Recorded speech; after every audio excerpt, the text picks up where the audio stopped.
Berbicara tentang kontroversi kematian Yesus, maka kita akan tiba kepada beberapa tindakan yang bertolak belakang dengan nalar yang normal dan wajar. Namun, justru di dalam kontroversi tersebut, kita menemukan tidak selamanya nalar yang normal dan wajar menurut manusia adalah benar dan berguna. Di video ini, ada beberapa kontroversi kematian Yesus dari saat penangkapan sampai ke penyaliban, yang saya harapkan akan sangat berguna untuk melihat lebih jelas tentang proses kematian Yesus, serta manfaatnya bagi manusia. Mengapa justru hal itu yang saya sorot? Jawabnya adalah, karena hal inilah yang sangat perlu untuk menjawab kontroversi tentang kematian Yesus. Memang, banyak kontroversi tentang kematian Yesus. Ada banyak keraguan dari pihak agama lain. Bahkan ada pendapat yang mengatakan, bukanlah Yesus yang tersalib itu, tetapi malaikat Tuhan yang menggantikan, dan yang menyamar menyerupai Yesus. Pendapat lain mengatakan, memang benar Yesus disalibkan, namun tidak sampai mati, hanya pingsan, sehingga Yesus tidak pernah mati dan tidak pernah bangkit.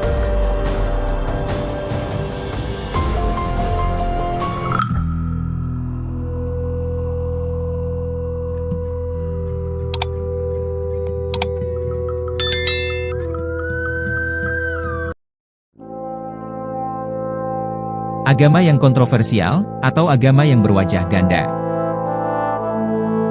Banyak orang tidak percaya bahwa sesungguhnya agama itu kontroversial, dan agama itu berwajah ganda. Mereka menjadi berang ketika ada yang berkata bahwa agama berwatak dua. Di satu sisi, ia anggun dan suci. Berbicara tentang welas asih dan kemurahan hati. Tentang Tuhan yang rahmani, lagi rahmini. Tentang janji hidup abadi bagi yang bijak dan yang bajik. Namun, di sisi yang lain, matanya bisa tiba-tiba menyala penuh kebencian. Mulutnya menganga siap menelan lawan-lawannya. Tangannya tak segan-segan melempar bom atau menghunus pedang. Tak semua orang setuju dengan pernyataan itu, mereka berkata tanpa ragu, sikap yang kedua itu bukan agama, tapi orangnya. Agama itu suci, tak pernah dengki apalagi benci. Apabila ada yang begitu, itu pasti cuma tindakan oknum melulu. Tapi bila ada pertanyaan, apakah artinya agama tanpa orang-orangnya? Apakah yang dapat dilakukan agama, bila orang-orangnya tidak melakukan apa-apa? Di Jumat siang itu, orang-orang beragama menyalibkan Yesus. Atas nama kebenaran agama. Demi kemurnian ajaran agama. Agama Yahudi. Bukan sebab Yesus orang jahat. Atas nama agamalah yang menyalibkan pemimpin agama yang agung.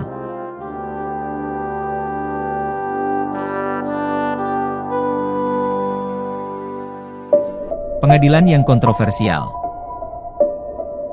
Sebelum tengah hari, tidak kurang dari 5 pemeriksaan dan pengadilan yang dilakukan oleh penguasa yang berbeda-beda terhadap Yesus, dengan kadar formalitas dan mungkin juga legalitas yang berbeda pula.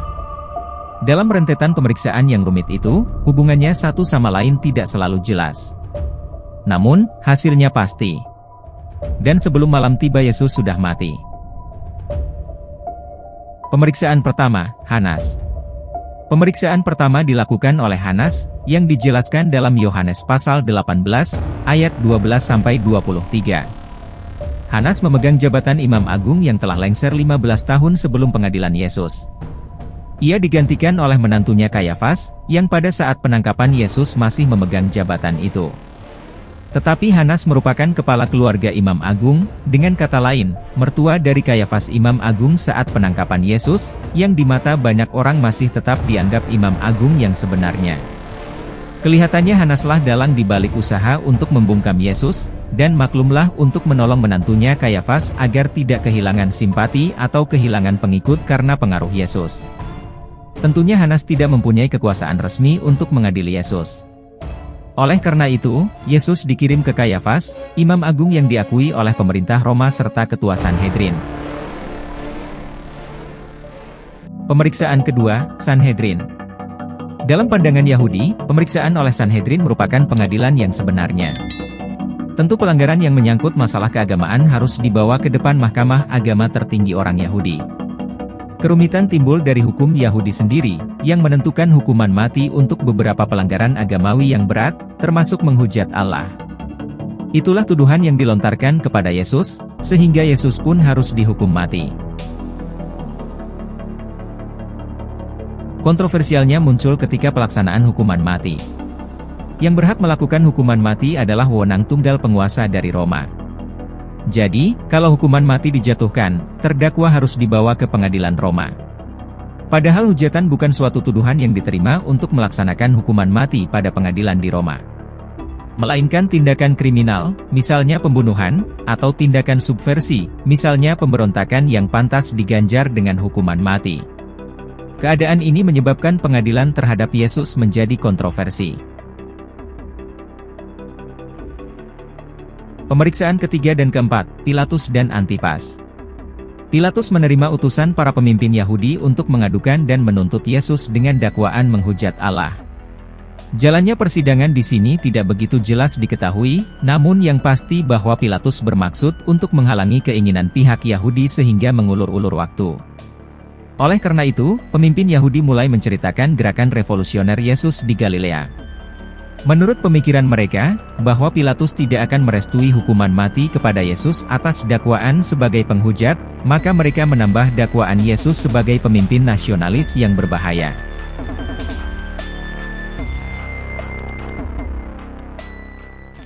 Salib kontroversial. Allah telah memilih jalan salib untuk menyelamatkan manusia. Ini bukan karena Yesus harus begitu, tetapi karena Dia mau begitu. Aneh bin ajaib.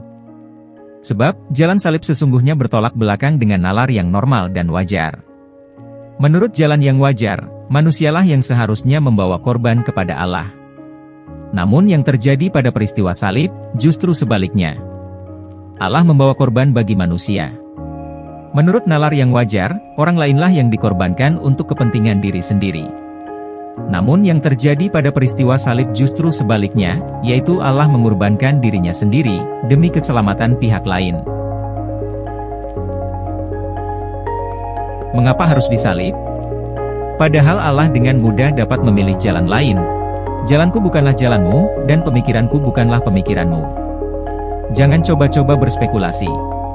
Namun kita bisa mengatakan, dengan memilih jalan salib, Yesus mau memberikan contoh dan teladan untuk kita panuti. Kasih itu mahal. Tak pernah mudah. Tidak pernah murah. Di satu pihak, tidak ada nilai yang lebih diagungkan daripada kasih. Namun di pihak lain, tidak ada nilai yang telah mengalami inflasi yang begitu hebat daripada kasih di dalam praktik kehidupan umat Kristiani. Di mana-mana kasih itu menjadi barang murahan, hanya di mulut saja. Mudah diucapkan. Karena kasih telah menjadi tuntutan kepada orang lain, dan bukan pertama-tama menjadi tuntutan kepada diri sendiri. Ketika kepentingan diri sendiri dirugikan, orang pun dengan segera berteriak, "Mana kasih itu?" Namun, ketika ia merugikan orang lain, adakah ia menuntut kepada diri sendiri, "Mana kasih itu?" Kasih yang sejati tidak menuntut, kecuali pada diri sendiri. Allah menempuh jalan salib sebab Allah bersedia membayar mahal untuk kasih-Nya kepada manusia. Oleh karena itu, kasih itu tidak pernah mudah, tidak pernah murah. Tidak ada kemenangan yang lebih sempurna daripada kemenangan atas diri sendiri. Itulah yang terjadi di Bukit Golgota, Allah mengalahkan dirinya sendiri. Yesus tidak disalibkan. Mengalahkan lawan-lawan yang hebat adalah keperkasaan. Akan tetapi, mengalahkan diri sendiri adalah keperkasaan yang jauh lebih hebat. Di atas salib, Yesus berhasil mengalahkan kuasa iblis. Namun bukan ini yang paling utama. Kapan saja dan dengan cara apa saja, iblis sebenarnya dapat dikalahkan dengan mudah. Kemenangan salib menjadi kemenangan yang sempurna, justru karena di sana Allah mengalahkan dirinya sendiri. Yaitu dengan memilih jalan salib. Bukan jalan lain yang lebih mudah. Bukan mempertahankan tahta, tetapi seperti yang dikatakan Paulus, melainkan justru dengan mengosongkan diri. Inilah paparan yang hanya segelintir dan sederhana tentang kontroversi kematian Yesus. Mudah-mudahan bisa menjawab kebimbangan dan keraguan-raguan tentang kematian Yesus, oleh karena ada beberapa pandangan yang sangat mencolok untuk meniadakan kematian Yesus dalam rangka menebus umat manusia. Bagaimana menurut kalian? Ada tambahan? Silahkan tulis di kolom komentar.